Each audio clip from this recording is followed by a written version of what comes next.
The November rain had been falling steadily all morning, turning the streets of Portland into a mosaic of wet pavement and fallen leaves.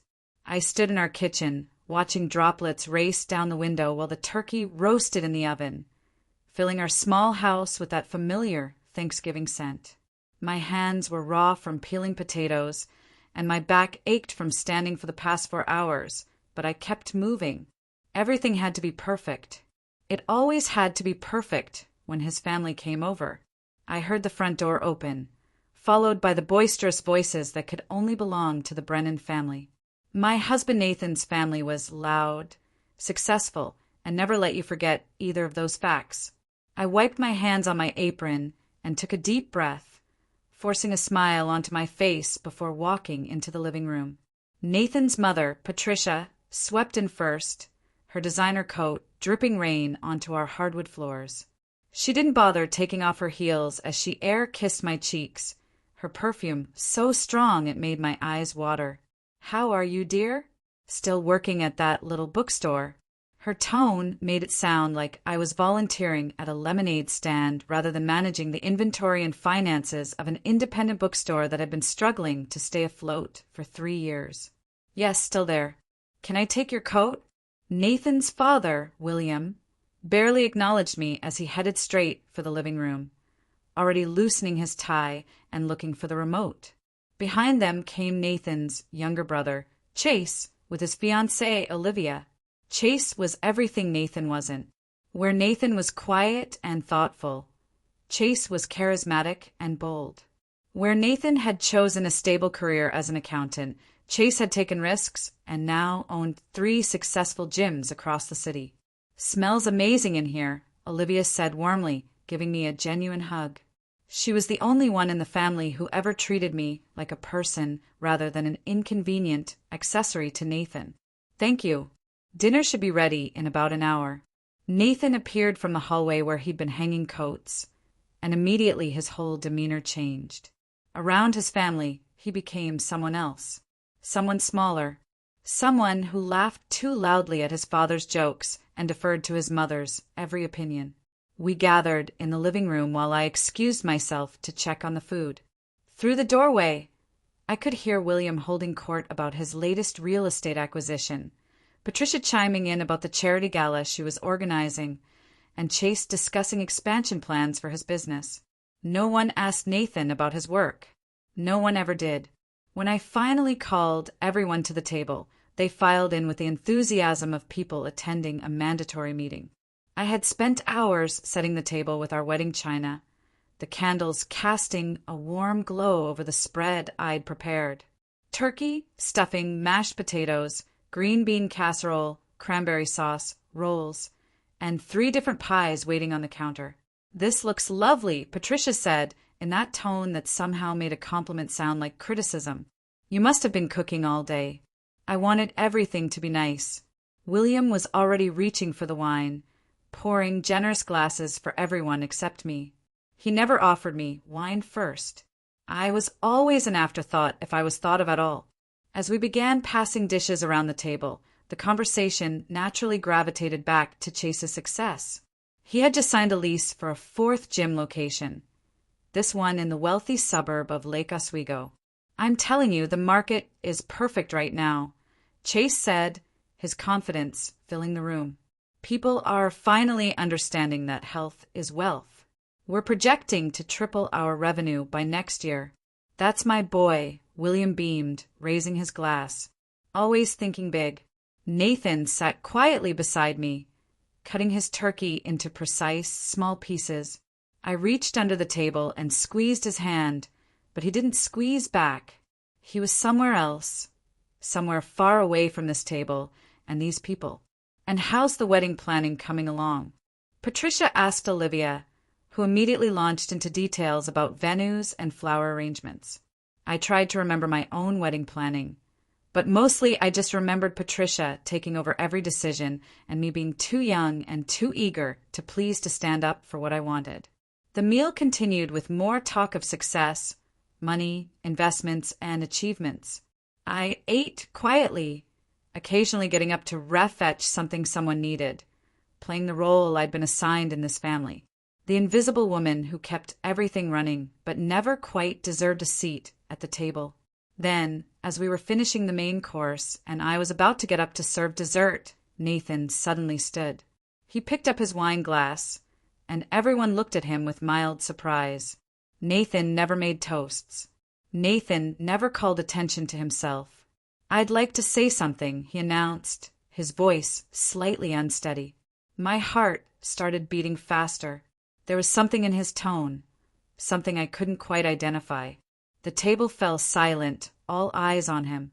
This year I'm really grateful. Grateful for family, for health, for everything we have. But mostly I want to raise a toast to the real success in this family. He paused, and in that pause I felt the entire room shift.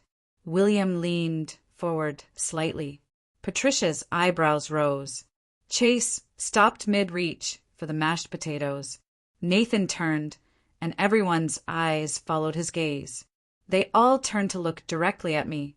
My face flushed hot. My hands started trembling in my lap. What was happening? Was this some kind of joke? Was he setting me up for humiliation in front of his entire family?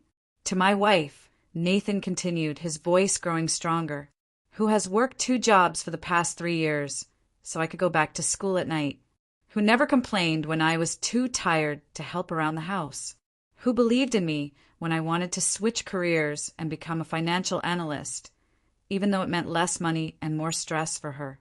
The silence at the table was deafening. I could hear the rain hitting the windows, the slight whistle of wind outside. Patricia's mouth had fallen open slightly. William had set down his wine glass. "I got the call yesterday," Nathan said, looking at me with tears in his eyes.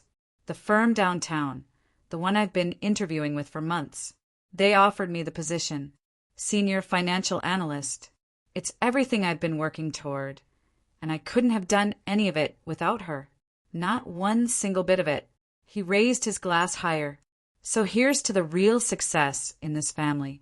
Not the biggest bank account or the most properties or the most businesses, but the person who sacrifices everything for the people she loves and never asks for anything in return. To my wife, to the strongest person I know." The tears were streaming down my face now, and I didn't care.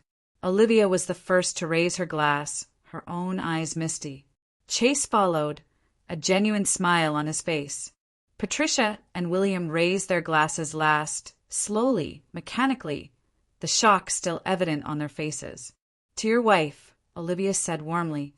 Everyone drank, and then Nathan sat down and took my hand, this time squeezing it so tightly I thought my fingers might break. But I squeezed back just as hard because in that moment I realized something had fundamentally changed. Not just in how his family saw me, but in how Nathan saw himself. The rest of the dinner passed in a blur. People asked Nathan about his new position, about what it meant, about his plans. But he kept redirecting the conversation back to me, crediting me with every achievement, every success, every good thing in his life. When everyone finally left, their goodbye hugs lingering just a moment longer than usual, I stood in the doorway with Nathan, watching the rain continue to fall. The kitchen was a disaster behind us. Dishes piled high, but neither of us moved to clean them. "Why didn't you tell me?" I asked quietly. "I wanted to surprise you. I wanted them to hear it. All of it. Every word I should have said years ago." I leaned my head against his shoulder, exhausted and overwhelmed and feeling something I hadn't felt in a very long time. Seen, valued, acknowledged. But as I stood there in the doorway, watching his family's cars disappear into the rainy Portland night, a small seed of doubt planted itself in my mind. Nathan had finally stood up for me, finally recognized my worth in front of the people who mattered most to him. But why had it taken 3 years? Why had it required a job offer and a toast to make him see what I'd been giving all along? And more importantly, what would happen when the glow of this moment faded and we went back to our regular lives? Would he still see me the way he'd described me tonight? Or would I fade back into invisibility, the woman who kept everything running but never quite deserved recognition? These questions swirled in my mind as we finally closed the door and turned to face the wreckage of our Thanksgiving dinner. Nathan pulled me close, kissing the top of my head, and I let myself sink into the embrace. For tonight, at least, I would allow myself to believe that something had changed, that we had turned a corner, that the years of sacrifice and silence had finally meant something. But deep down, in the part of myself I'd learned to keep quiet and small, I knew that one toast at one dinner couldn't undo years of being overlooked, couldn't erase all the times I'd swallowed my frustration and smiled through the dismissal, couldn't magically transform our relationship into something equal and balanced. As Nathan and I stood there in our small house, holding each other while the rain fell outside, I realized that this moment was both an ending and a beginning. An ending to the version of myself who accepted being invisible, and a beginning to something else, something I couldn't quite name yet, but could feel stirring inside me. Something that felt a lot like the courage to ask for more than just a toast, to ask for a real partnership, a real voice, a real place at the table that didn't require a grand gesture to justify my existence. Tomorrow, the work of rebuilding would begin. Tonight, I would let myself cry tears that were equal parts gratitude and grief. Gratitude for being seen. Grief for all the years I'd spent invisible. I woke up before Nathan, the way I always did. The alarm clock on my nightstand glowed 5:47 a.m., and the rain had finally stopped, leaving Portland wrapped in that particular gray silence that comes after a storm. My body ached from yesterday's cooking marathon, but habit pulled me out of bed anyway. I had an opening shift at the bookstore, and Mrs. Patterson, the owner, was counting on me. Nathan was still asleep, one arm flung over his face, breathing deeply. I stood there for a moment, watching him in the dim light filtering through our curtains. Last night had felt like a turning point, but this morning felt like every other morning. The same small bedroom in our rental house, the same pile of his clothes on the chair where he'd promised to put them in the hamper, the same quiet resignation settling back over me like a familiar blanket. I showered quickly, the hot water helping ease some of the soreness from my shoulders, and dressed in my usual bookstore uniform of jeans and a comfortable sweater. In the kitchen, the dishes from Thanksgiving still filled the sink, evidence of a celebration that now felt distant despite being less than 12 hours ago. I made coffee and sat at our small kitchen table, scrolling through my phone while I sipped from my favorite mug, the one with the chipped handle I couldn't bring myself to replace. A text message popped up from Olivia. "Thank you for yesterday. That meal was incredible, and Nathan's toast was beautiful. You deserve all of it and more." I stared at the message for a long moment before typing back a simple thank you with a heart emoji. Olivia was kind, but she was still part of a family that had spent years making me feel inadequate. One nice text didn't change that. By the time I left for work, Nathan still hadn't woken up. I wrote him a quick note reminding him about the dishes and telling him I'd be home around 6, then grabbed my coat and stepped out into the cold November morning. The bookstore, Riverside Books, sat on a quiet corner in the Selwood neighborhood, tucked between a coffee shop and a vintage clothing store. Mrs. Patterson had owned it for 30 years, watching the neighborhood change around her, watching big chain bookstores come and go, watching Amazon slowly strangle the life out of small independent shops like hers. She was 72 now and tired, talking more and more about selling or just closing the doors for good. I loved that bookstore more than I could explain to anyone. The smell of old paper and coffee, the creaky wooden floors, the way sunlight streamed through the front windows on rare clear days, illuminating dust motes that danced between the stacks. The customers who came in looking for something specific and left with something they didn't know they needed. It was the one place where I felt competent, necessary, valued for what I actually did rather than what I represented. "Morning, sweetheart," Mrs. Patterson called from behind the counter as I walked in. She was already there, as always, her white hair pulled back in a loose bun, her reading glasses hanging from a beaded chain around her neck. "How was your Thanksgiving?" "It was good. Complicated, but good. Aren't they always?" I smiled and moved behind the counter to stow my bag and pull up the day's tasks on our ancient computer system. Friday after Thanksgiving wasn't usually busy for us. People were either shopping online or at the big stores looking for deals. We'd be lucky to see a dozen customers all day. Mrs. Patterson made us both tea, her ritual whenever we worked together, and we settled into the comfortable rhythm of opening the store, straightening displays, checking in the few orders that had arrived, updating our social media accounts that barely anyone followed. It was quiet work, peaceful work, and I let myself sink into it. Around mid-morning, a young woman came in, probably mid-20s, looking overwhelmed and lost. I recognized that look. Someone who'd been dragged to Portland by circumstance and was still trying to figure out where they fit. "Can I help you find something?" I asked gently. "I'm looking for books about starting over," she said, then laughed nervously. "I know that's vague. I just moved here from Phoenix.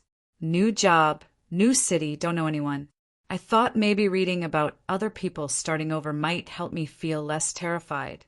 I spent the next 20 minutes walking her through the store, pulling books I thought might resonate, memoirs of reinvention, novels about finding yourself in unfamiliar places, practical guides to building a life from scratch.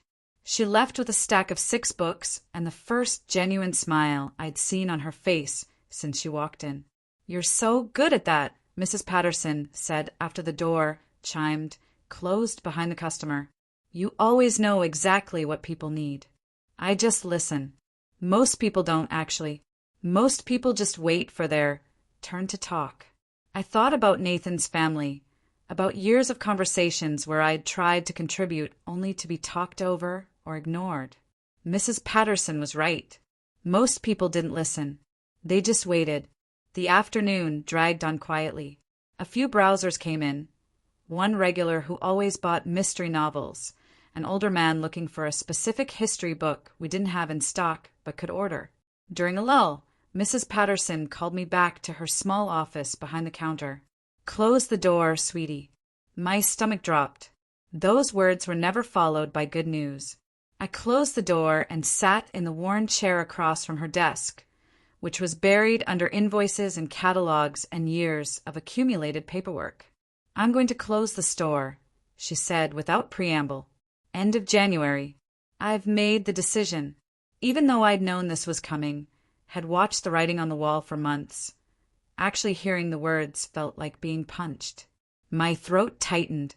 "Mrs. Patterson, maybe if we tried some new marketing strategies or expanded the online ordering system or—" She held up her hand gently. "I'm tired, honey. My daughter keeps asking me to move to Seattle, to be closer to her and the grandkids. This store has been my whole life, but it's time to let it go. I'm sorry. I know how much you love this place. What about me?" The words came out smaller than I intended. "What am I supposed to do? I'm giving you 2 months' notice, which is more than legally required. And I'll give you a glowing reference for wherever you apply next. You're smart, hardworking, and you care about books. Someone will be lucky to have you. But I don't want someone else. I want this." Mrs. Patterson's eyes were sad but resolute. Sometimes wanting something isn't enough. Sometimes we have to accept when something has run its course and find the courage to move on. I left her office, feeling hollow. The rest of the shift passed in a fog. I smiled at customers. I processed sales. I shelved returned books. But inside I was spiraling. This job wasn't just a paycheck. It was my identity. It was proof that I was capable, that I had value beyond being Nathan's wife or the Brennan family's invisible daughter-in-law. Without it, who was I? When I finally locked up at 6, the early darkness of late November had settled over the city. I walked to my car in the small parking lot behind the store, my breath visible in the cold air. I sat in the driver's seat for a long moment before starting the engine, letting the silence wrap around me. My phone buzzed. A text from Nathan. "Congrats on the new position," his mother had written in a family group chat I was apparently now included in. "We're so proud of you. Not we're so proud of both of you. Just you." Nathan. I stared at the message, feeling something cold and hard settling in my chest. Last night's toast had been beautiful, but it hadn't changed anything fundamental. I was still the supporting character in someone else's story. Nathan was moving up in his career. Chase was expanding his business empire. Olivia was planning a wedding that would probably cost more than I'd earned in the past 3 years combined. And I was losing my job, the one thing that was mine. I drove home slowly, taking the long route along the river, watching the city lights reflect off the dark water. Our house was lit up when I pulled into the driveway, and I could see Nathan moving around in the kitchen through the window. For a moment, I just sat in the car, gathering the energy to go inside and pretend everything was fine. When I finally walked in, Nathan was actually doing the dishes. He turned with a huge smile. "Hey, I know I should have done these this morning, but I got caught up researching the new firm. Did you see my mom's text? I think last night really made an impact." "That's great." He must have heard something in my voice because his smile faltered. "What's wrong?" "Mrs. Patterson is closing the store. End of January. I'm losing my job." Nathan dried his hands on a towel and came over, pulling me into a hug. "I'm sorry. That's really hard. But maybe it's a blessing in disguise. With my new salary, you won't have to work if you don't want to. You could take some time, figure out what you really want to do." I stepped back from the hug, looking at him carefully. "You think I only work because we need the money? I mean, isn't that part of it?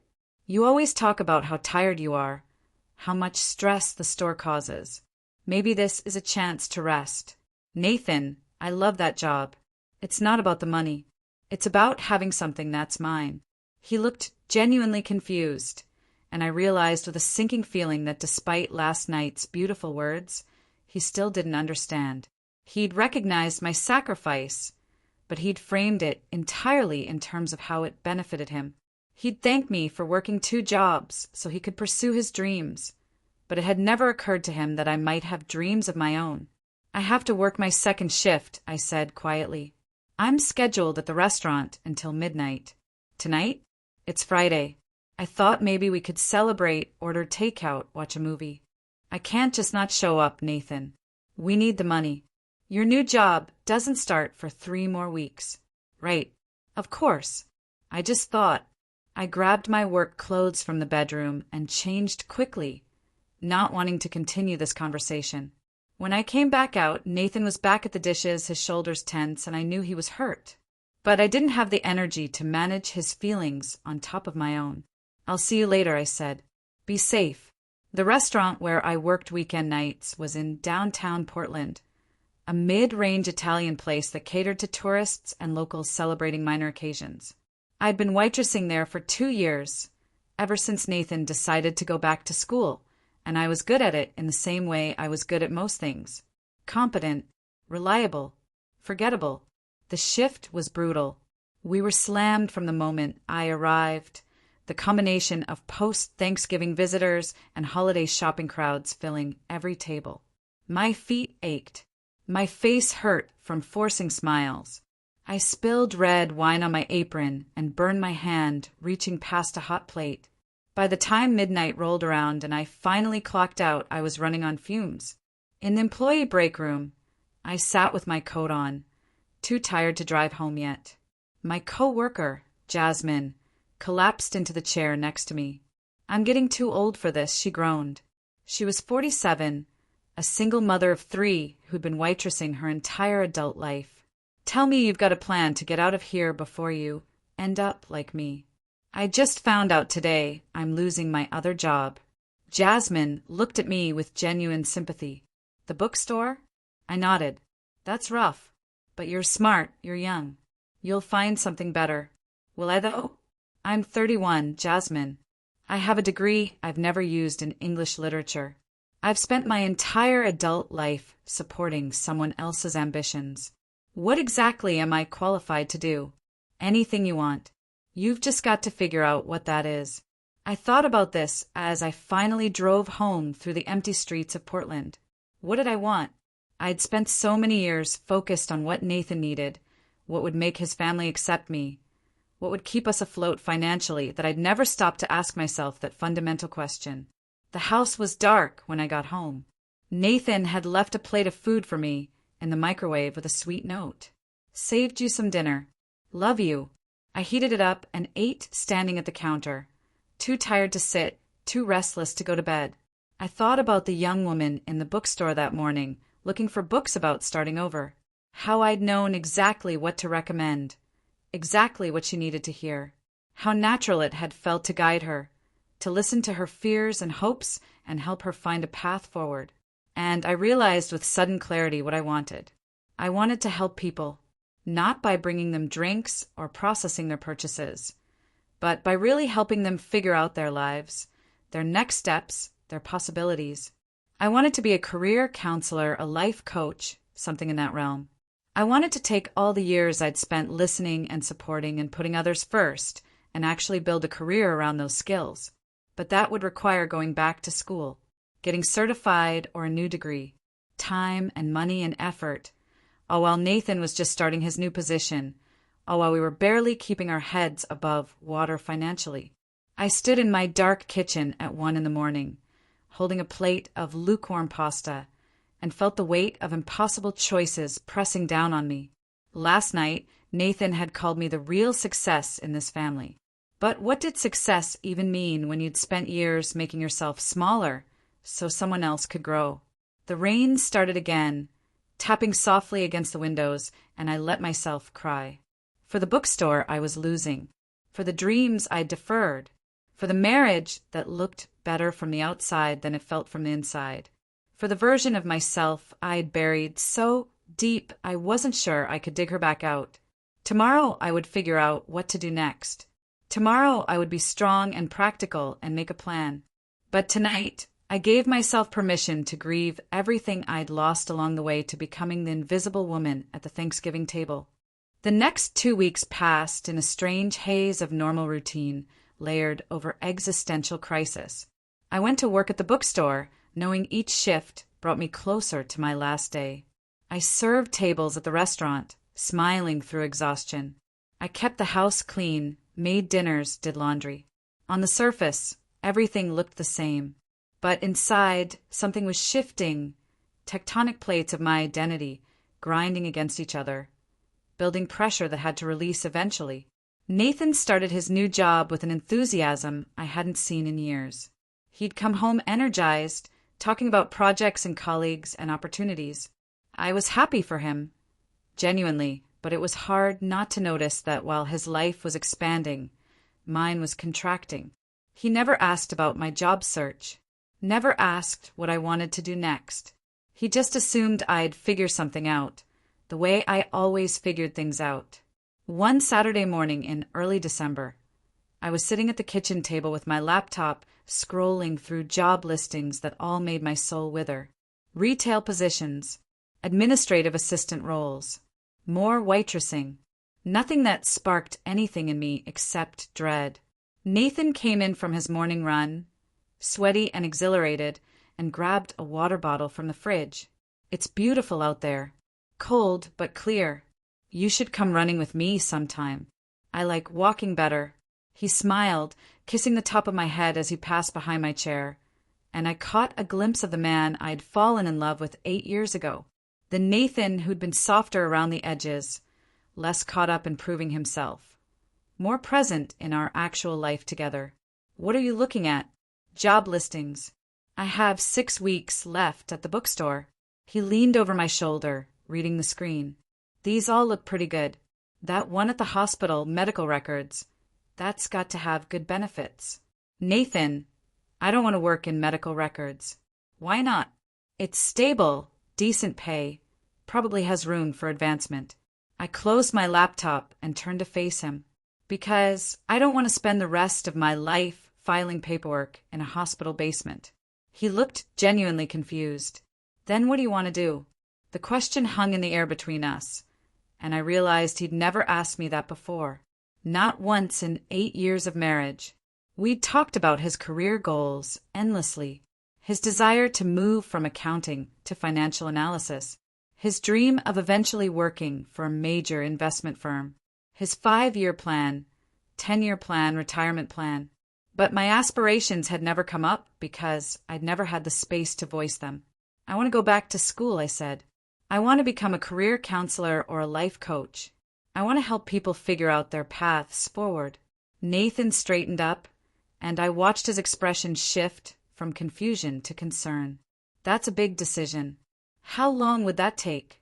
Probably 2 years for a master's degree in counseling.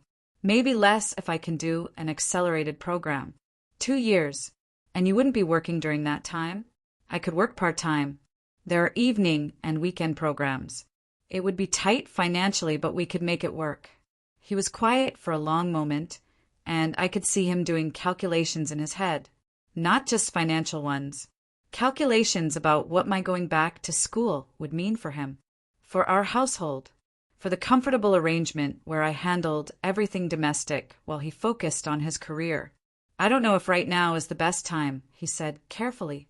I'm just starting this new position. The first year is going to be intense. I'll probably need to work late a lot, maybe some weekends. And with the extra income, you don't have to rush into anything. You could take some time to really think about what you want. I have been thinking about it. This is what I want. But why counseling? Where is this coming from? It's not coming from anywhere, Nathan. It's always been there. You just never asked. The words came out sharper than I'd intended, and I watched hurt flash across his face. But underneath the hurt was something else. Resentment, maybe. Or fear. The fear that if I changed, if I grew, if I became something more than his supportive wife, the whole careful balance of our relationship would tip over. I'm going to take a shower, he said, quietly, and left the kitchen.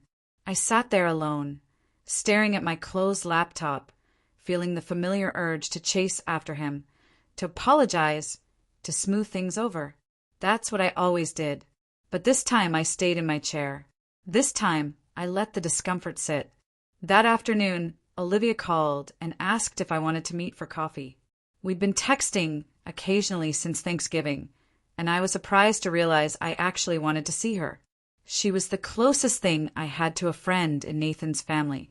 We met at a cafe in the Pearl District, one of those trendy spots with exposed brick and overpriced lattes.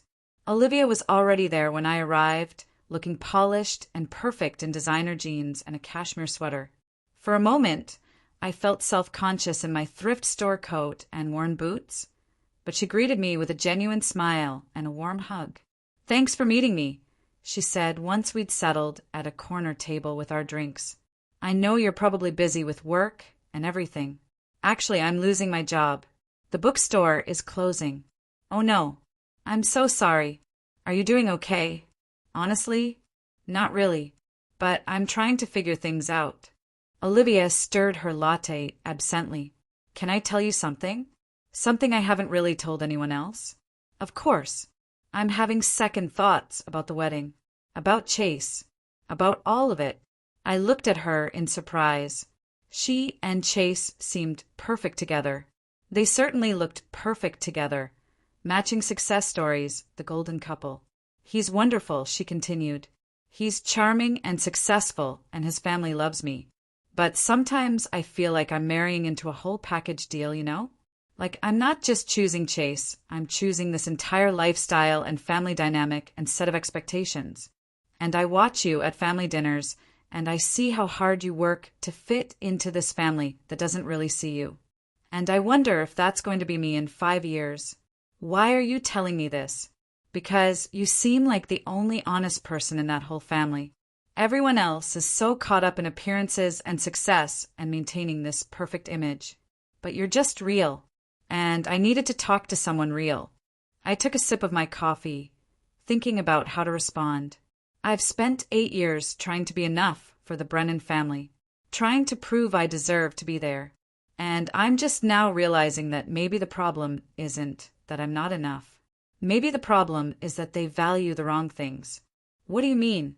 "They measure everything by external success, money, status, career achievements. But they don't value kindness or loyalty or the quiet work of holding a family together."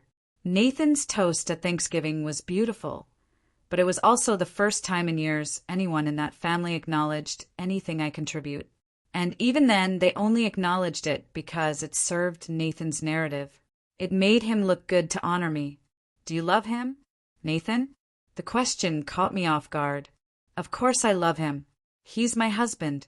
That's not what I asked. I looked out the window at the gray Portland afternoon, watching people hurry past with their shopping bags and their purpose. Did I love Nathan? Or did I love the idea of what our marriage was supposed to be? Did I love him, or did I just love being needed? I don't know how to answer that, I admitted. I love parts of him. I love his steadiness, his intelligence, the way he remembers little things like my favorite tea. But I also resent him. I resent how much I've given up while he's pursued everything he wanted. I resent his family and how they've treated me. I resent that he never notices when I'm struggling until it becomes impossible to ignore. Olivia reached across the table and squeezed my hand. Thank you for being honest with me. Are you going to call off the wedding? I don't know. But I know I need to have some hard conversations with Chase before I walk down that aisle. We talked for another hour, and it was the most real conversation I'd had in months. When we finally said goodbye and went our separate ways, I felt both lighter and heavier. Lighter because I'd voiced things I'd been afraid to even think. Heavier because once you acknowledge the cracks in your foundation, you can't ignore them anymore. That evening, Nathan and I moved around each other carefully, both of us avoiding the morning's conversation. He worked on his laptop at the dining table while I prepped meals for the week. We ate dinner mostly in silence, the television filling the quiet. But after the dishes were done and we were sitting on the couch pretending to watch a movie, I couldn't hold it in anymore. Nathan, we need to talk. He muted the TV and turned to face me, his expression guarded. About this morning? About everything. About our marriage. About what I need. I'm listening. And I believed he was in that moment. So I told him everything. About feeling invisible in his family. About sacrificing my own ambitions for his. About wanting more than just being someone's supportive wife. About going back to school and building a career that mattered to me. About needing him to be a true partner instead of someone I took care of. He listened without interrupting, which was something, at least. When I finally ran out of words, we sat in silence for what felt like an eternity. I had no idea you felt this way, he said finally. Why didn't you tell me? I tried. So many times. But you were always focused on your own things, and I didn't want to be a burden, so I just kept quiet. You're not a burden. You're my wife. Then treat me like your partner instead of your support staff. The words hit him visibly, and I watched emotions play across his face. Hurt, anger, shame, fear. That speech at Thanksgiving, I continued. It was beautiful, but it shouldn't have taken 3 years and a job offer for you to recognize what I've been giving this whole time.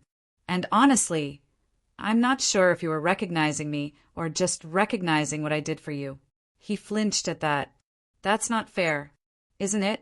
You thanked me for working 2 jobs so you could go back to school. You thanked me for supporting your dreams. But did you ever stop to think about my dreams? Did you ever ask what I wanted beyond making your life easier? I thought you were happy. I thought I was too. But I've been so busy keeping everyone else happy that I forgot to check in with myself. Nathan stood up and walked to the window, his back to me. What do you want me to say? That I'm sorry? I am. That I'll do better? I will. But I can't change the past. I can only promise to be different going forward. I don't want promises, Nathan. I want action. I want you to actually see me as a full person with my own needs and dreams, not just as your wife who exists to make your life work. He turned back to face me, and I saw tears in his eyes. I do see you. That toast wasn't just words. I meant every bit of it. Then prove it. Support me going back to school the way I supported you. Take on more of the household responsibilities so I'm not drowning all the time. Stand up to your family when they dismiss me instead of waiting for a special occasion to defend me. Okay. You're right. About all of it.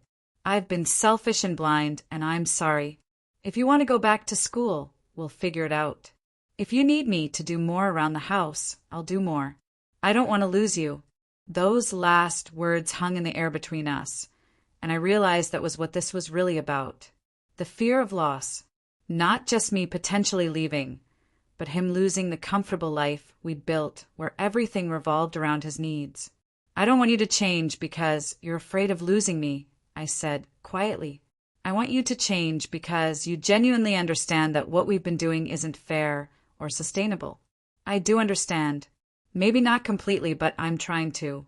Just don't give up on us yet. Please."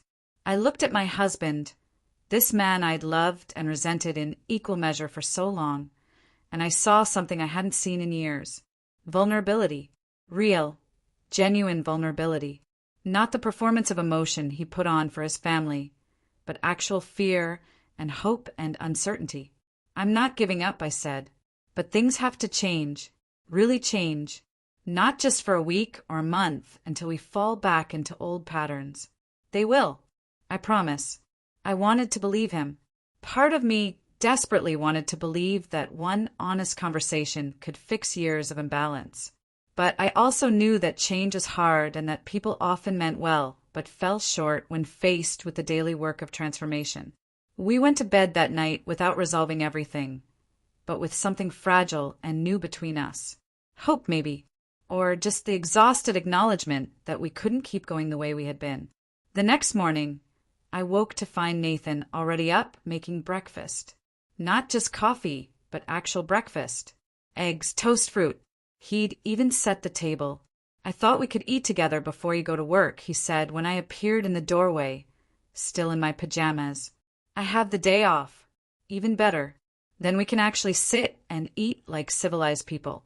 We sat across from each other at our small kitchen table, eating breakfast in the weak December sunlight filtering through the windows, and for the first time in a long time we actually talked. Not about logistics or schedules or bills, but about real things. Our childhoods. Our fears. The moment we'd each realized our marriage was in trouble, but hadn't known how to say it. "I never wanted to be like my father," Nathan said quietly, so focused on success that he missed everything else. But I look at myself and I see him, always working, always pushing, always measuring everything by achievement. You don't have to be like him. I know, but it's scary to be different.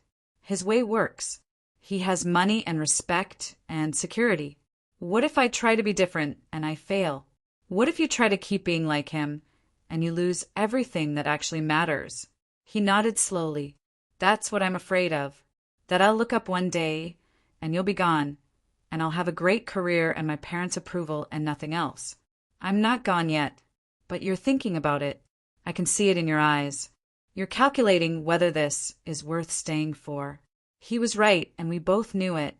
I had been thinking about it, not actively planning to leave, but running scenarios in my head.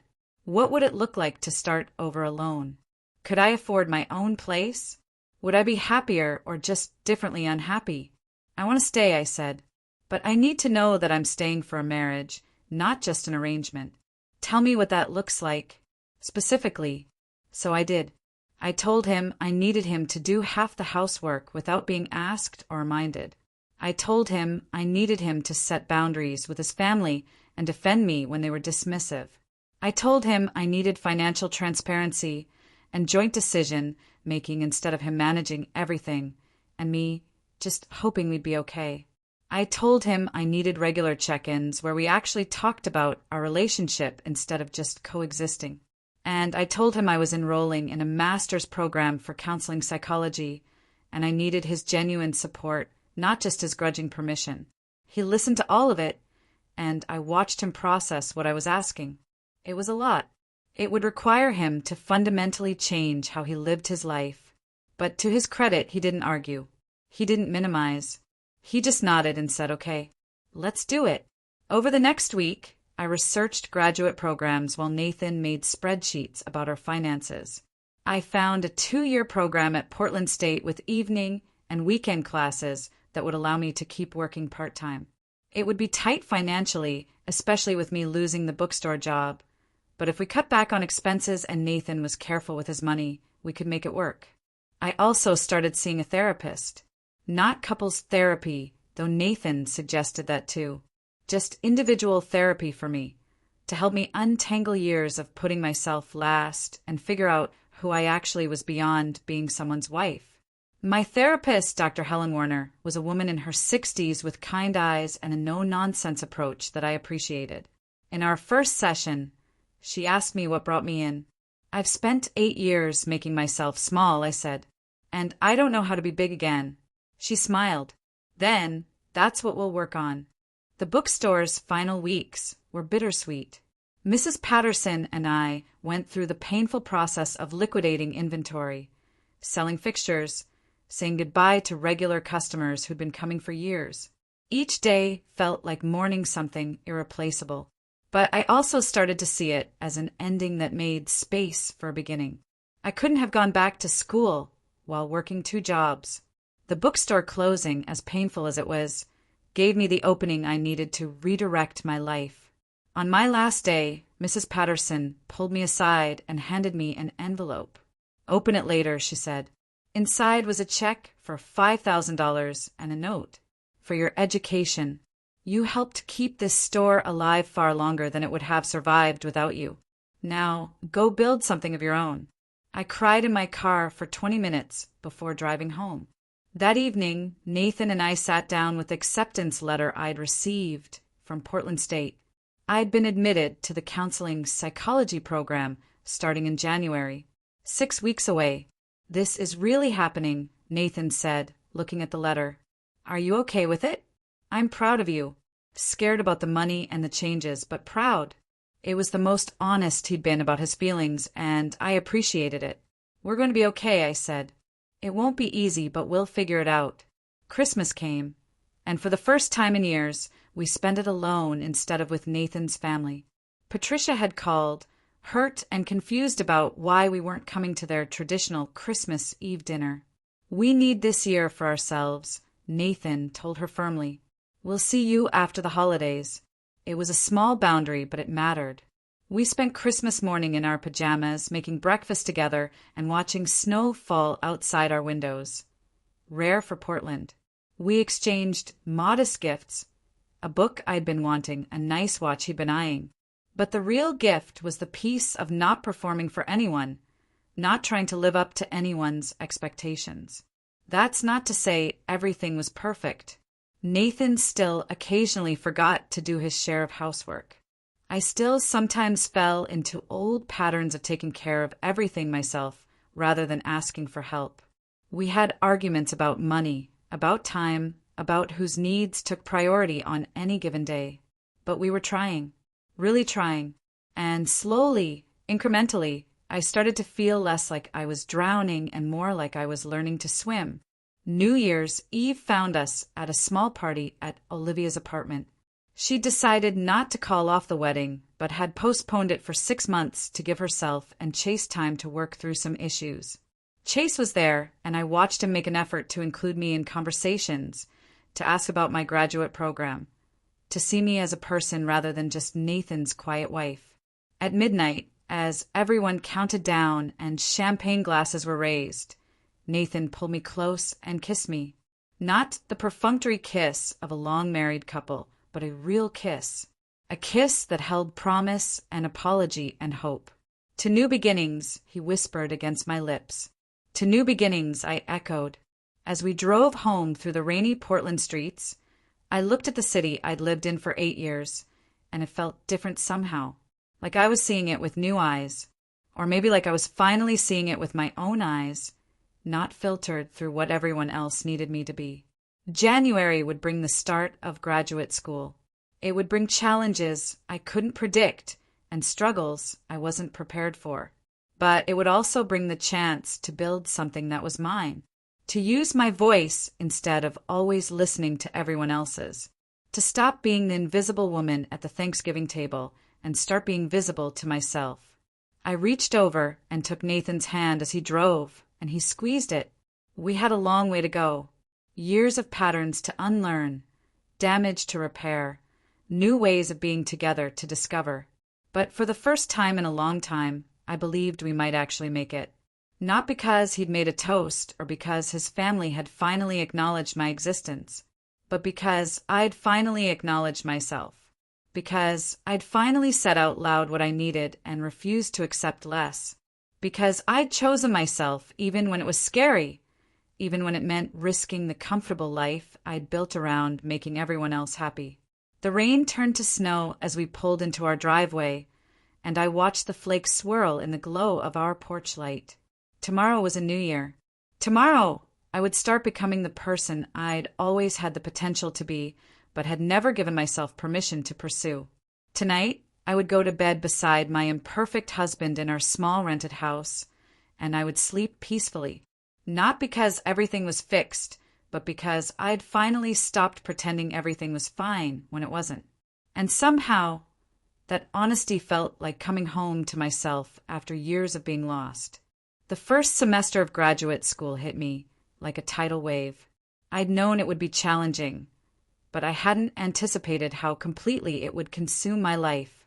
Between classes, 3 evenings a week, weekend study groups, reading assignments that took hours, and still working 20 hours a week at the restaurant, I barely had time to breathe. Nathan, to his credit, stepped up in ways I hadn't expected. He took over grocery shopping and most of the cooking, though his repertoire was limited to about 5 dishes he rotated through. He did laundry without being asked, even if he sometimes mixed colors and whites in ways that made me cringe. He stopped expecting me to manage his mother's birthday gifts or remember to call his father about weekend plans. But the adjustment wasn't seamless. There were nights when I came home exhausted at 10 p.m. to find dishes still in the sink and Nathan absorbed in a work project, having forgotten his promise to clean up after dinner.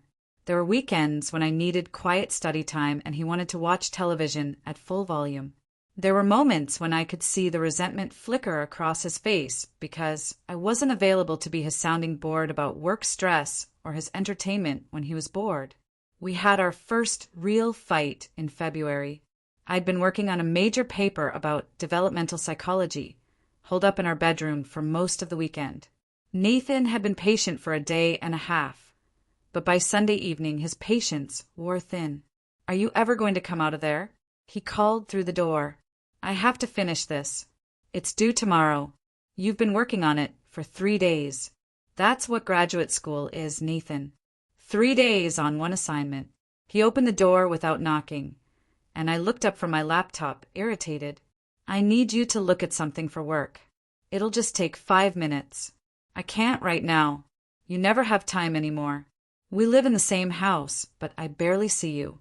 I closed my laptop and looked at him carefully. "You do realize this is exactly what I did for 3 years while you were in school, right? I worked 2 jobs and managed everything at home while you studied. I didn't complain or make you feel guilty about it. That was different." "How? How was it different?" "I don't know. It just was." The honesty of that admission, the complete lack of logic behind it, would have been funny if it hadn't been so frustrating. It was different because when you needed space for your education, I gave it to you without question. But now that I need the same thing, you're acting like I'm abandoning you. That's not fair, and you know it. You're right. I'm sorry. But he wasn't, not really. Or rather, he was sorry that he'd upset me. But he wasn't sorry about the underlying feeling. He missed the version of me that was always available, always accommodating. And I couldn't entirely blame him because I missed her too sometimes. Life had been simpler when I didn't have my own ambitions competing for space and energy. My classes were challenging in ways I hadn't expected. It wasn't just about learning theories and techniques. The counseling program required deep self-reflection, examining my own patterns and wounds and defense mechanisms. In one class on family systems, we had to diagram our own family dynamics, and I found myself staring at the paper, seeing years of dysfunction mapped out in circles and arrows. The Brennan family operated on a clear hierarchy. William at the top, then Patricia, then their sons with spouses and eventually grandchildren somewhere at the bottom. Love and approval were conditional, earned through achievement and conformity. Emotions were suppressed in favor of appearances. and I'd spent 8 years trying to fit into a system that was never designed to value people like me. I started noticing things I'd been too close to see before. How Nathan's mother called him multiple times a week, but rarely asked about me. How family gatherings always revolved around celebrating someone's professional success, while personal struggles were brushed aside. How Chase and Nathan competed constantly, even over trivial things, because they'd been raised to measure their worth against each other. In therapy, Dr. Warner helped me unpack my own role in perpetuating these dynamics. You can't control how Nathan's family treats you, she said, but you can control how much space you give their treatment in your life. You can set boundaries. You can choose not to attend every gathering. You can refuse to accept criticism or dismissal. But Nathan will be upset if I don't go to family things. Then Nathan can be upset. His discomfort with your boundaries doesn't mean your boundaries are wrong. This was revolutionary thinking for me. The idea that I could prioritize my own well-being even if it made someone else uncomfortable. The idea that being a good wife didn't mean being an accommodating wife. I started small. When Patricia called and made a passive-aggressive comment about how I must be too busy with school to call her, I calmly said, "Yes, I am very busy. I'll reach out when I have more time," and ended the conversation. When William made a joke at a family dinner about me finally doing something productive with my life now that I was in school, I looked him directly in the eye and said, "I've always been productive. You just never noticed." The silence that followed was deafening. Nathan looked mortified. Patricia's fork clattered against her plate. But I didn't apologize or laugh it off or try to smooth it over. I just went back to eating, my heart pounding, but my face calm. After dinner, in the car, Nathan was quiet for a long time before he spoke. "That was harsh. Your father was harsh." I was just honest. "He's going to be offended." Good. Maybe being offended will make him think twice before he insults me again. Nathan gripped the steering wheel tighter. "You're different lately." "I'm not different. I'm just done pretending to be small." He didn't respond, and I wondered if he liked the new version of me as much as he'd claimed to want me to grow. It's easy to say you want your partner to be confident and self-assured until they start pushing back against things you've always taken for granted. Spring semester brought new challenges. I started my practicum, working 10 hours a week at a community counseling center under supervision. My first real clients, people with real problems, trusting me to help them navigate their lives. I was terrified. My supervisor, Dr. Patel, was patient but demanding. After each session, we'd review video recordings, and he'd point out everything I'd missed. The body language I hadn't noticed. The emotion beneath the words I'd failed to address. The opportunities for deeper exploration I'd let slip by. But slowly I got better. I learned to listen not just to what people said, but to what they couldn't say. I learned to sit with silence instead of rushing to fill it. I learned that sometimes the most helpful thing I could do was simply witness someone's pain without trying to fix it. And I discovered that I was good at this. Really good. My clients opened up to me. They trusted me. They did the hard work of change with my support and guidance. It was the most meaningful thing I'd ever done, and it filled a space in me I hadn't realized was empty. One evening in April, I had a session with a woman named Jennifer who reminded me painfully of myself 2 years ago. She was 35, married to a successful surgeon, and she'd lost herself completely in supporting his career while abandoning her own dreams of becoming an architect. "I don't even know who I am anymore," she said, crying softly. "I'm just his wife, the person who makes sure everything runs smoothly so he can focus on saving lives. But what about my life?" I sat with her in that pain, remembering how it felt to be invisible even to myself. And then I told her something I wasn't sure I was allowed to say as a counselor, but felt compelled to share anyway. I was you. Not exactly, but close enough. And I can tell you that you're not too old and it's not too late and you deserve to take up space in your own life. How did you do it? How did you find yourself again? I stopped waiting for permission. I stopped making myself small. I made choices that scared me because they were what I needed, even if they weren't what everyone else wanted. What if I lose everything? What if you've already lost the most important thing? Yourself? Jennifer left that session with homework to spend time each day doing one thing that was just for her, not for her husband or her household or anyone else. Just for her. It seemed like such a small thing, but I knew from experience that small acts of self-prioritization could snowball into transformation. At home, Nathan and I had settled into a new rhythm that wasn't quite harmony, but wasn't quite discord either.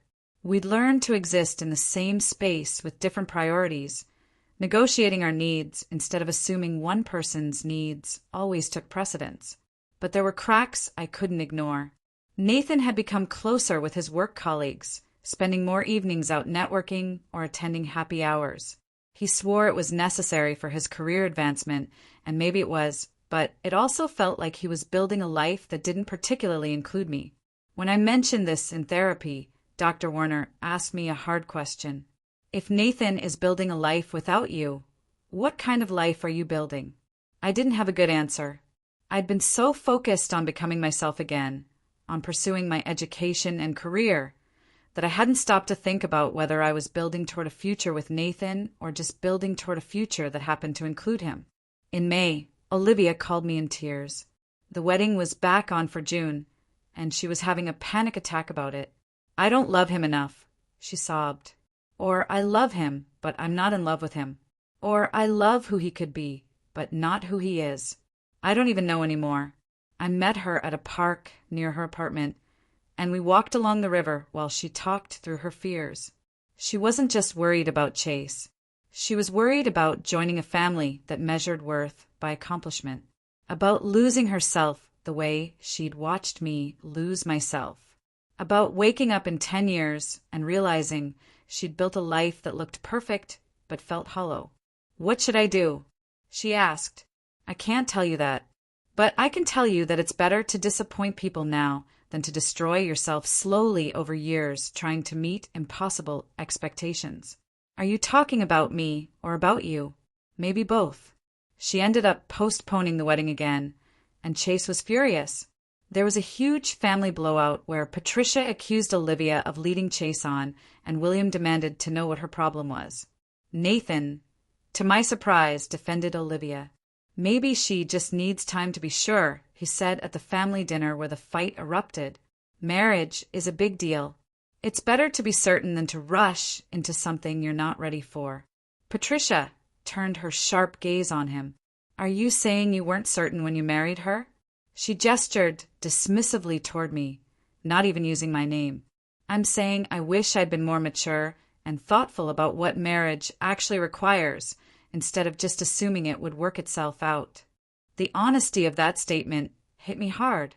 We'd gotten married young, me 23 and him 25, more in love with the idea of being in love than actually understanding what it meant to build a life with someone. We'd grown up together, but we'd also grown apart in ways we were only now beginning to acknowledge. After that dinner, Nathan and I drove home in heavy silence. Finally, halfway there, he pulled over into a grocery store parking lot and turned off the car. Are we going to make it? He asked quietly. The question I'd been avoiding for months, finally spoken out loud. I don't know, I admitted. I want us to, but I don't know if wanting it is enough. What would be enough? I think we need couples therapy. Real therapy, where we figure out if we're actually compatible or if we've just been holding on to something that stopped working a long time ago. He nodded slowly.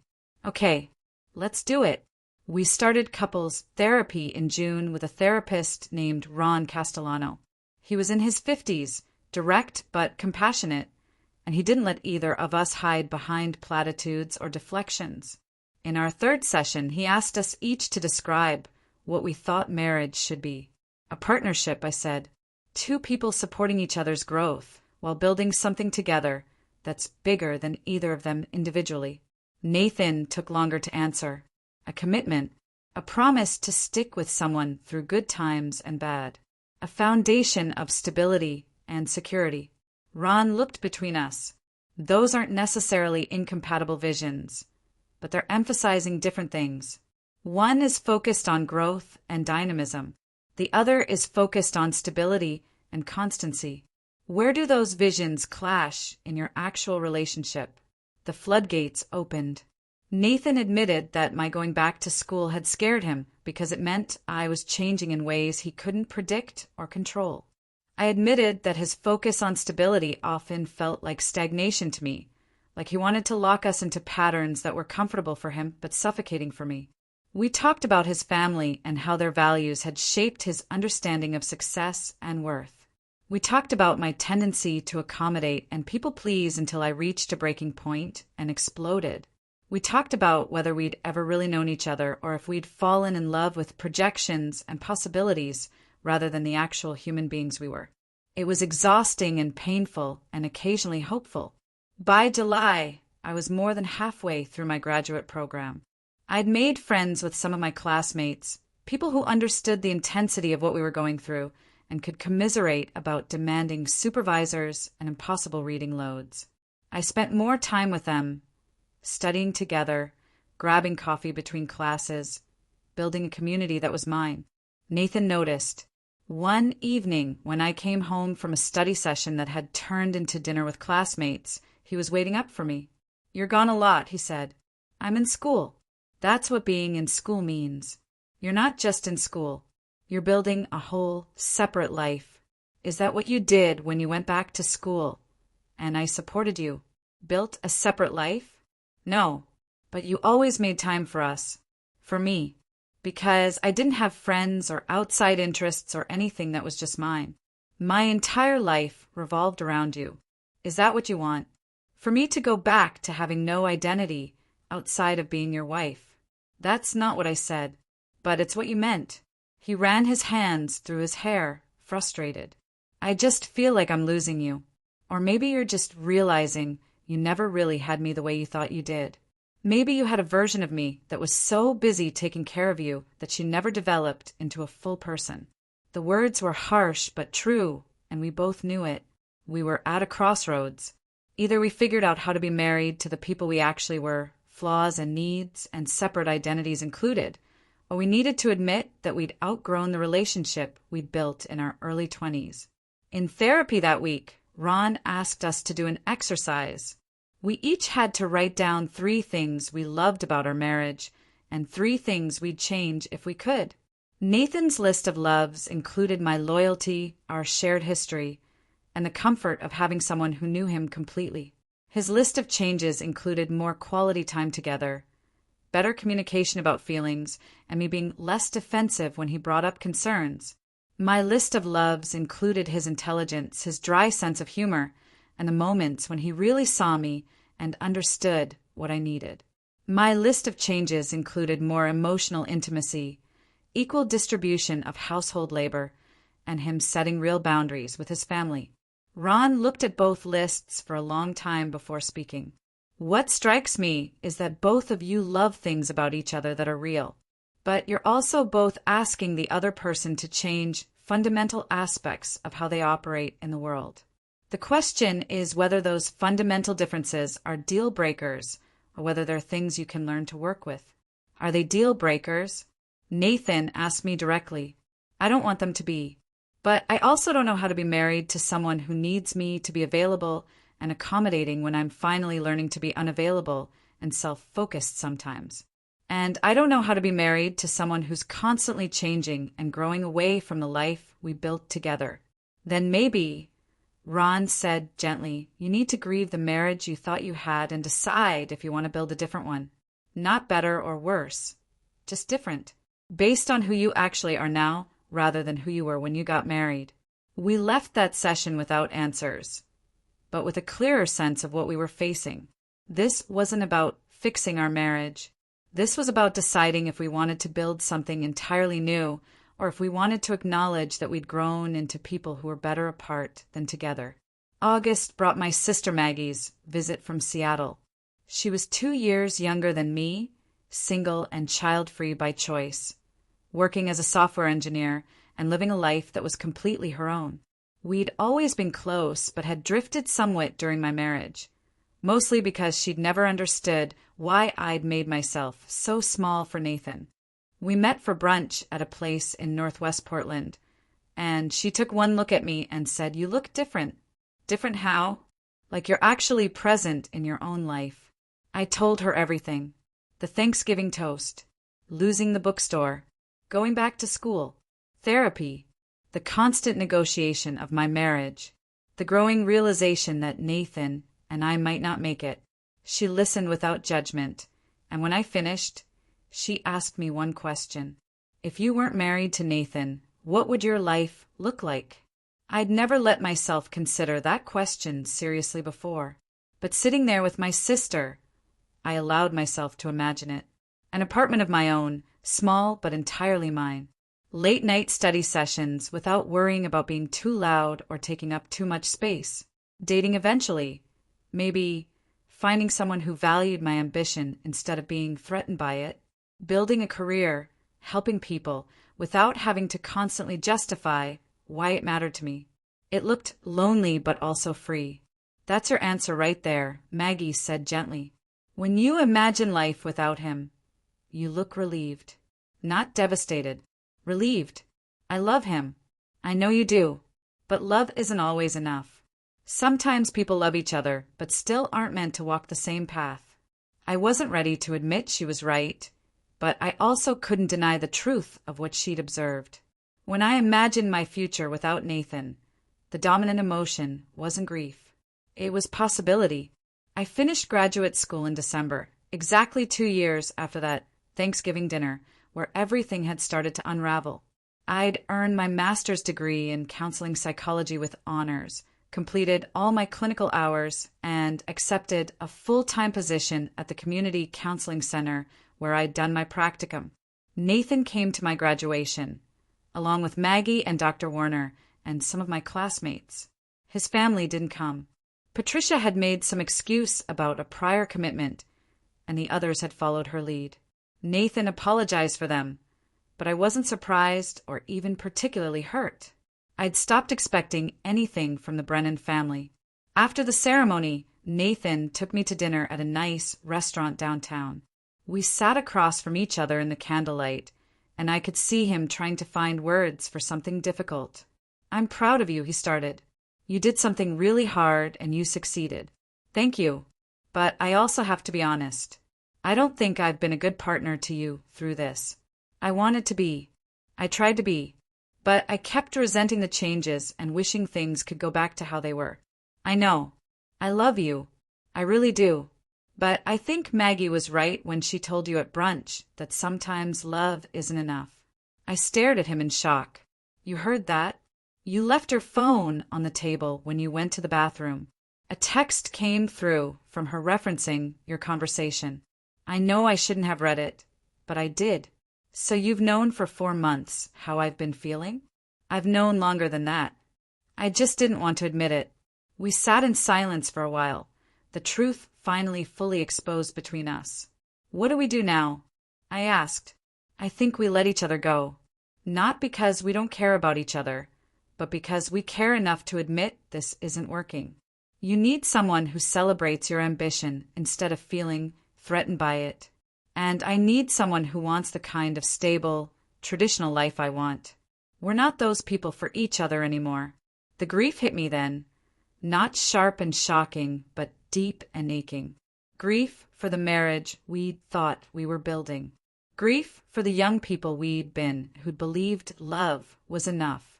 Grief for all the years we'd spent trying to force ourselves into shapes that didn't fit. But underneath the grief was something else. Relief. Permission. Freedom. We decided to separate first. Give ourselves space to figure out what we really wanted without the daily friction of trying to coexist. Nathan moved into an apartment closer to his office. I kept our rental house, at least until the lease was up.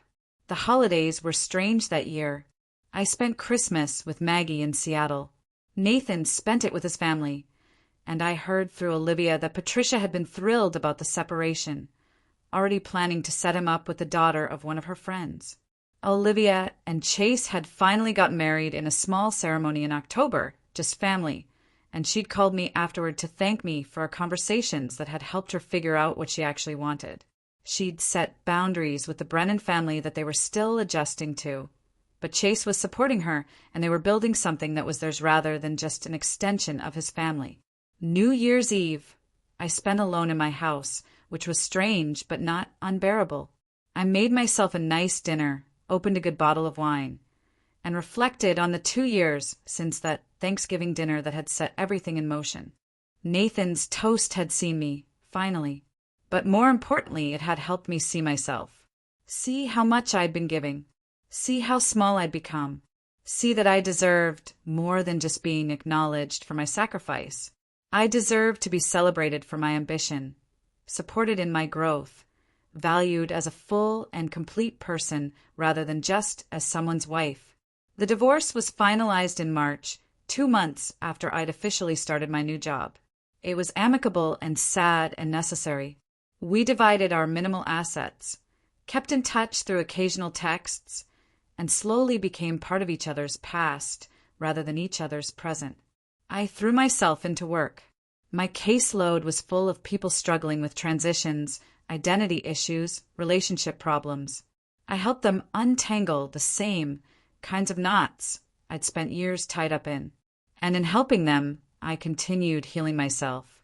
By summer, I'd moved into my own apartment, a 1-bedroom in the Hawthorne district with big windows and exposed brick. It was small, but it was entirely mine. I decorated it exactly how I wanted, filled it with plants and books, created a space that felt like home in a way nowhere had felt since I'd gotten married. I dated occasionally, nothing serious, just reminding myself what it felt like to be seen as a whole person from the start, rather than having to earn that recognition over years of sacrifice. One evening in September, almost 3 years after that pivotal Thanksgiving, I was leaving the counseling center after a long day when I ran into Nathan on the street. He was with a woman, pretty and polished, laughing at something he'd said. We all stopped awkwardly.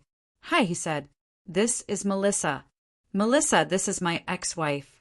We exchanged pleasantries, brief and stilted, and then went our separate ways. I felt a pang watching them walk away together, but it wasn't jealousy. It was just the bittersweet ache of seeing someone you once loved building a life that doesn't include you. That night, I called Dr. Warner, who I still saw monthly for maintenance therapy. "I saw Nathan today with someone new," I told her, "and I realized I'm happy for him. Not in a bitter or sarcastic way. Actually happy. What does that tell you? That I've really let go. That I'm not holding on to anger or resentment or wishing things had been different. We were right for each other once, and then we weren't, and that's okay. That's growth. Real, substantial growth." In October, the counseling center promoted me to senior counselor and asked me to start supervising practicum students. I thought about my own practicum, how terrified I'd been, how sure I was that I'd never be good enough. And now I was the person helping guide others through that same fear and uncertainty. I loved it. Loved watching students discover their strengths, overcome their insecurities, learn to trust themselves. It was like getting to relive my own transformation through their eyes. One of my students, a young man named Chris, reminded me of myself in his eagerness to help everyone and his difficulty setting boundaries. After observing one of his sessions where he'd let a client dominate the entire hour without accomplishing any therapeutic work, I pulled him aside. "You can't help people by letting them walk all over you," I told him gently. "Compassion doesn't mean having no limits. Sometimes the most caring thing you can do is hold firm boundaries. But I don't want to seem cold or uncaring. There's a difference between being cold and being clear. You can be warm and empathetic while still directing the session, still holding clients accountable, still saying no when something isn't therapeutic." How did you learn that? The hard way, by spending years with no boundaries and watching myself disappear. By finally learning that taking care of yourself isn't selfish, it's necessary. He nodded slowly, processing this, and I hoped he'd learn it faster than I had. Thanksgiving rolled around again, and I spent it with a group of friends from graduate school. We did a potluck at someone's apartment, everyone bringing dishes that represented their family traditions. It was chaotic and loud and imperfect, and I loved every minute of it. No one made toasts about success or achievement. We just ate and laughed and were grateful for each other, for having survived the intensity of graduate school, for building careers we cared about, for showing up for each other through breakups and job searches and family drama. This is what Thanksgiving should feel like, my friend Jordan said. Just people being real with each other. I thought about that Thanksgiving 3 years ago when Nathan had raised his glass and everyone had turned to look at me. How exposed I'd felt. How grateful and uncomfortable and seen. That moment had been important, but it had also been performative. A public declaration that had felt more about Nathan proving something to his family than about genuine recognition of who I was. This Thanksgiving, no one was performing. We were just being. In December, Olivia called to tell me she was pregnant. She and Chase had worked through a lot of their issues, and while his family still drove her crazy sometimes, she'd learned to set boundaries that protected her sanity. I keep thinking about that conversation we had at the coffee shop, she said. When you told me about feeling invisible in the Brennan family, that conversation changed everything for me. It gave me permission to speak up, to ask for what I needed, to not just accept the way things were. I'm glad. You deserve to be seen. So do you. Are you happy now? Really happy? I thought about the question seriously before answering. I'm building a life that's mine. I'm helping people in meaningful ways. I have friends who value me and work that fulfills me and an apartment that feels like home. Am I happy every single day? No, but I'm authentic every single day, and that matters more. After we hung up, I made myself tea and sat by my window, watching rain fall on the Portland streets below. The city looked beautiful in the gray light, peaceful and alive at the same time. My phone buzzed with a text from Maggie. Proud of you, sis. You've come so far. She'd sent it out of nowhere, no context, just that simple statement. But it meant everything. I had come far, from the woman who'd stood in a kitchen 3 years ago, exhausted from cooking for people who barely saw her, to someone who knew her own worth and refused to accept less than she deserved. From invisible to visible, but more importantly, from invisible to myself to finally, clearly visible to myself. The work of becoming yourself is never finished. There were still days when I fell into old patterns of people pleasing or self-doubt. Still moments when I wondered if I'd made the right choices, if I should have tried harder to make my marriage work, if I was being too selfish in prioritizing my own needs and dreams. But then I'd remember that young woman at the Thanksgiving table, and I'd remember how small she'd felt, how tired, how desperate for any scrap of recognition. And I'd remember that she deserved better, that I deserved better. By spring, I'd been at the counseling center for over a year and had developed a strong reputation for working with people in transition. Life changes, career shifts, identity questions, relationship endings. People who were in the messy middle of becoming someone new and needed help navigating that transformation. Every client who sat across from me, struggling to figure out who they were beyond their roles and relationships, was a mirror of my own journey. And every time I helped someone find clarity or courage or hope, I was healing that part of myself that had felt lost for so long. One afternoon in April, I had a session with a woman named Teresa, who was 42 and going through a divorce after 20 years of marriage.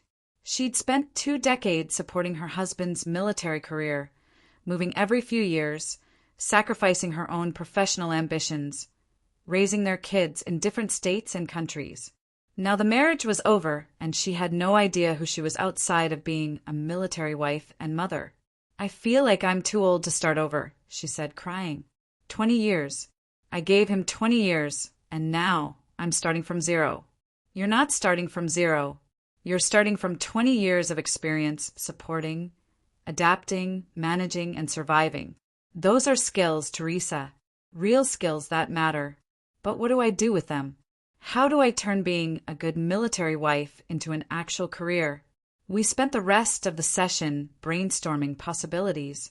Her organizational skills, her ability to manage logistics in high-stress situations, her experience navigating bureaucracy, her talent for building community wherever she went.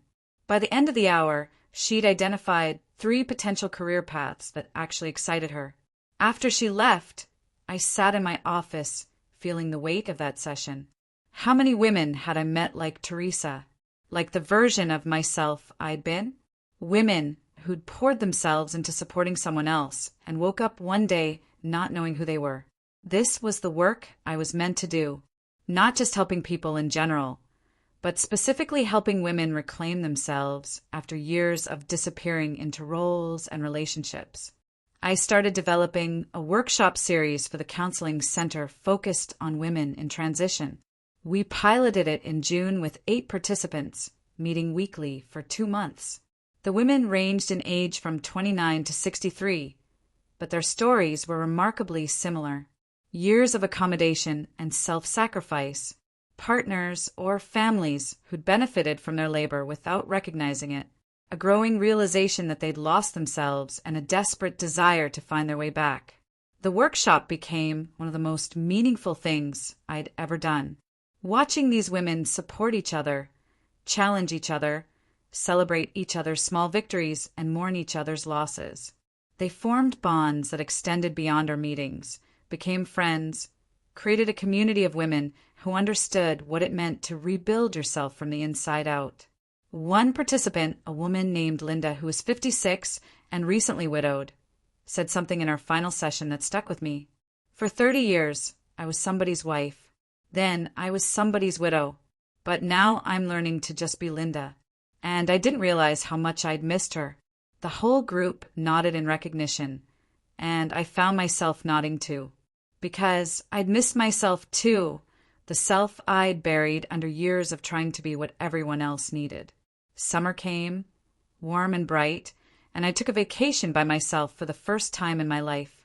A week at the Oregon coast, staying in a small cottage, walking on the beach every morning, reading for pleasure instead of for work or school, eating whatever I wanted whenever I wanted it. It was glorious. No one to check in with or accommodate or compromise with. Just me and my own desires and the sound of waves crashing on the shore. On the last evening of my vacation, I sat on the beach watching the sunset and thought about that Thanksgiving dinner 4 years ago.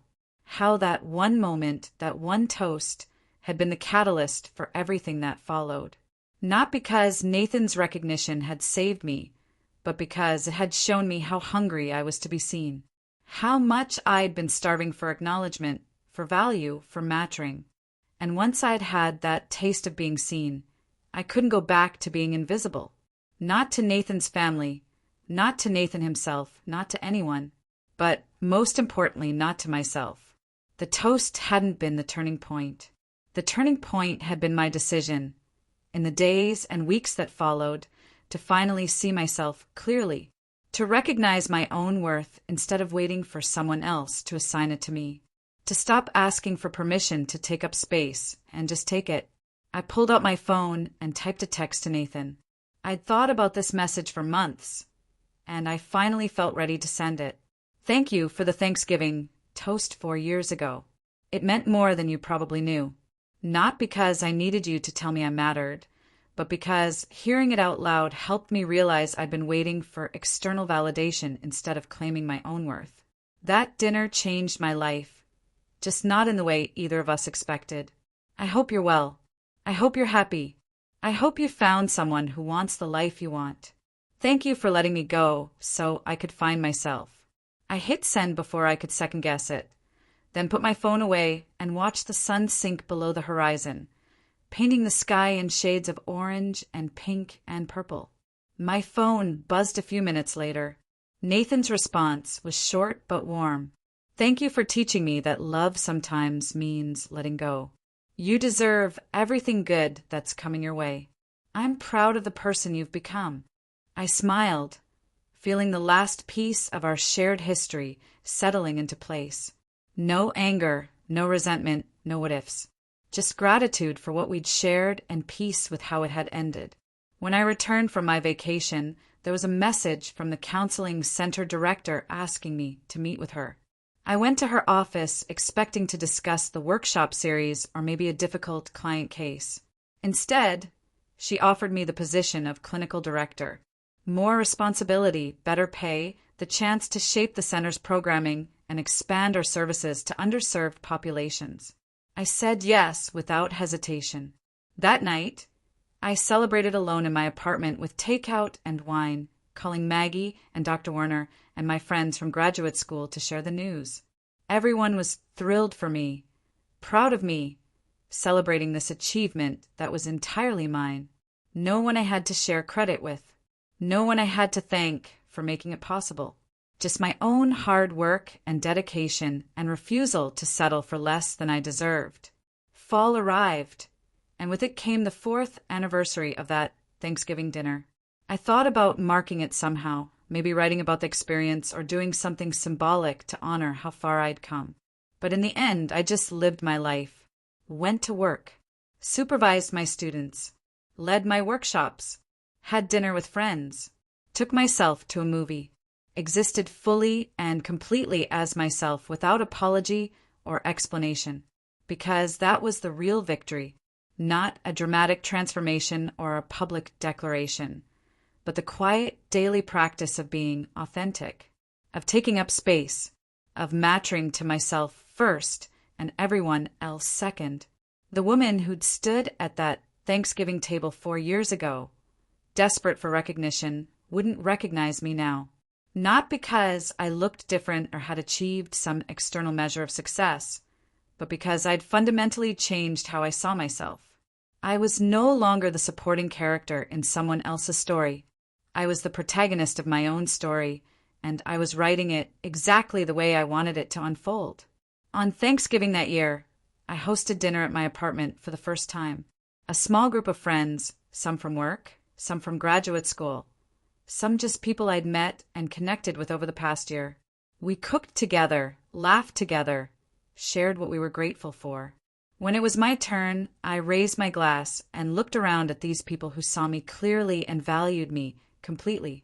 I'm grateful for second chances, I said, for the courage to start over, for everyone in this room who's shown me what it means to be truly supported, and for finally learning that the most important recognition comes from yourself. Everyone raised their glasses, and we drank to new beginnings, to chosen family, to the messy, beautiful work of becoming yourself. No one turned to look at me with surprise or shock. No one needed to toast my success or acknowledge my sacrifice, because these people already saw me. They'd always seen me, and more importantly, I finally, completely, undeniably saw myself. The toast 4 years ago had been a moment, but this life I'd built from the ruins of my marriage and the ashes of my old self, this was the real story, not about waiting to be seen, but about learning to see, not about earning recognition, but about recognizing your own worth, not about success as the world defines it, but about the quiet, radical act of becoming visible to yourself. And that was enough, more than enough. It was everything.